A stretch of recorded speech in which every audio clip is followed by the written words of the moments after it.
संदीप शर्मा लिखते हैं, गुरुजी क्या इंटेलेक्चुअल और टोटल अंडरस्टैंडिंग भी साथ साथ घटती हैं और प्रार्थना भी तो घटती रहती है अगर पैकेज वाइज समझ के देखें। एग्जैक्टली, इंटेलेक्चुअल और टोटल ये कोई दो अलग अलग चीज़ें नहीं हैं साइमल्टेनियस, वो एक साथ ही हो रही होती हैं। जैसे जब कोई कपड़ा हमने काटा और काट के स्टिच करना शुरू किया तो जब फाइनल स्टिच लगेगा तो उसको हम कहेंगे टोटली स्टिच हो गया, लेकिन वो हर स्टिच के साथ टोटलिटी की तरफ बढ़ रहा है। इंटेलेक्चुअल अंडरस्टैंडिंग के हर कदम के साथ टोटल अंडरस्टैंडिंग इवॉल्व हो रही होती, ग्रो हो रही होती। एक ये सिंथेसाइज्ड प्रोसेस है, अलग अलग नहीं है। और हर बौद्धिकता का चरम भक्ति के, डिवोशन के एक अलग ही तल पर ले जाता है।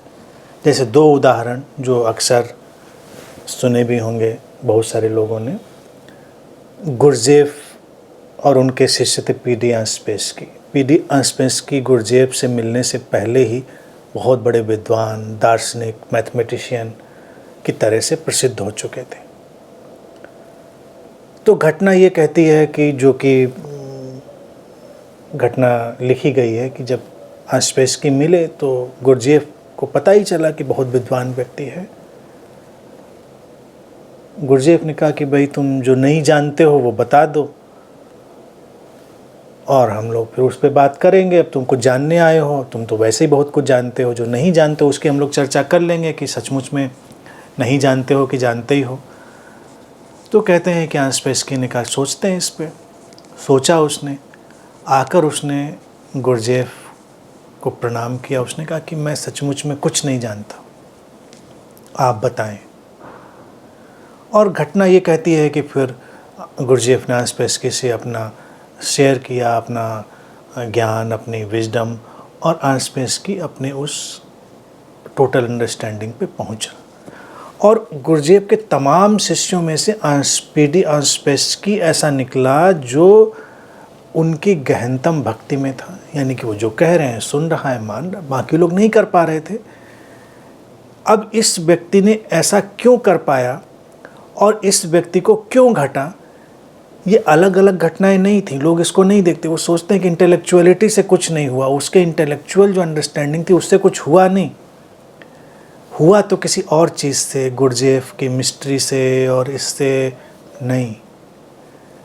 अंस्पेस्की ने अपने इंटेलेक्चुअल अंडरस्टैंडिंग में एक और अध्याय जोड़ा जो बहुत सारे इंटेलेक्चुअल्स नहीं जोड़ पाते। इंटेलेक्चुअल्स की प्रॉब्लम क्या होती है? इंटेलेक्चुअल इंटेलेक्चुअल इंटेलेक्चुअल, और फिर उसमें वो जोड़ते हैं एरोगेंस। और उस एरोगेंस के चलते हुए, उस अहंकार के चलते हुए फिर उनका सब कुछ जो कुछ होता है वो धूल धूसरित हो जाता है। ये एरोगेंस, अहंकार ऐसा होता है, वो सारी इंटेलेक्चुअल अंडरस्टैंडिंग में दीमक की तरह लगता है तो उनको उस समय बड़ा लुभावना लगता है, लेकिन वो बड़ा घातक होता है। कभी कभी कोई बहुत ही इंटेलेक्चुअल शार्पनेस, डेप्थ, हाइट पे पहुंचा हुआ व्यक्ति उसमें एक नया अध्याय भी जोड़ता है, ह्यूमिलिटी, विनम्रता का, और तब वो अंस्पेस्की बनता है। तब वो चल तो पहले से रहा था टोटल की तरफ, और वो अचानक टोटल की तरफ चला जाता है, परिपूर्ण समझ की तरफ। अपने भारत में यही हाल विवेकानंद और रामकृष्ण परमहंस का है। रामकृष्ण अल्हड़, फक्कड़, बहुत विद्वान व्यक्ति नहीं।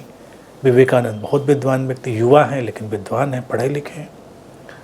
वो भी जब रामकृष्ण परमहंस से जुड़ते हैं तो कहानियाँ तो ऐसी डाली जाती हैं, रामकृष्ण ने पता नहीं कोई इंजेक्शन लगा दिया उनके और ज्ञान सब ट्रांसफ़र कर दिया। तो कई लोग गुरुओं के पास उस इंजेक्शन की तलाश में ही रहते हैं।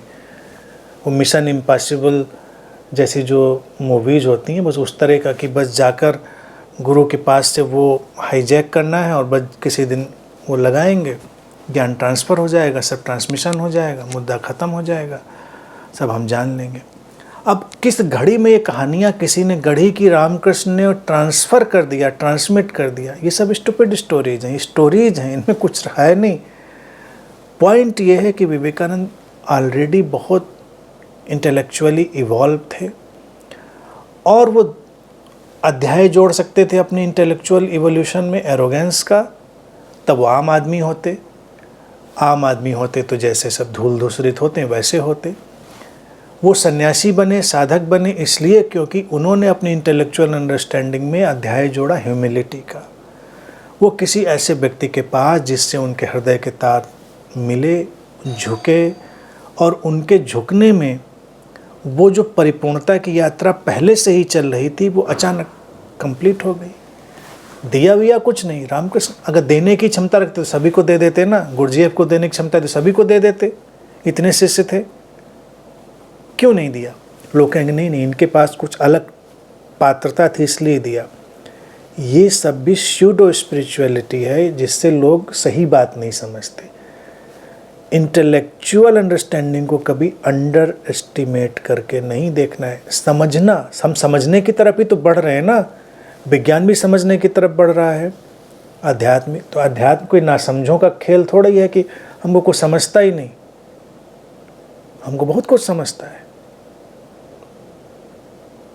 हमको नीति समझती, हमको रणनीति, कूटनीति, हमको बहुत कुछ समझता है, लेकिन उस समझ में फिर हम अध्याय जोड़ते हैं विनम्रता का, ह्यूमिलिटी का। इसके आगे ये समझ अभी तक शांति नहीं लाई मुझे। अब ये समझ हमारे जीवन में परिपूर्ण शांति कैसे लाए ये आवश्यक है। समझ का मुकुट पहनकर, क्राउन पहनकर घूमने में हमें कोई आनंद नहीं आ रहा कि हम जहाँ जाते हैं लोग हमें माले पहनाते हैं, सम्मान करते हैं। देखिए क्या विद्वान व्यक्ति है, बहुत समझदार, बहुत क्या बोलता है, क्या लिखता है। हम अपने अंदर झांकते हैं, हमको लगता है हाँ हम अच्छा बोलते हैं, हम अच्छा लिखते हैं, हम अच्छी बातें जानते हैं, लेकिन हमारे अंदर तो सब कोलाहल है। मुझे ये कोलाहल नहीं चाहिए। तब जुड़ता है चैप्टर ऑफ ह्यूमिलिटी और तब टोटल तुरंत हो जाता है। तो चल तो वो हैंड इन हैंड पहले से रहा होता है, बस आखिर में बस थोड़ा सा ट्विस्ट और बात ख़त्म हो जाती है।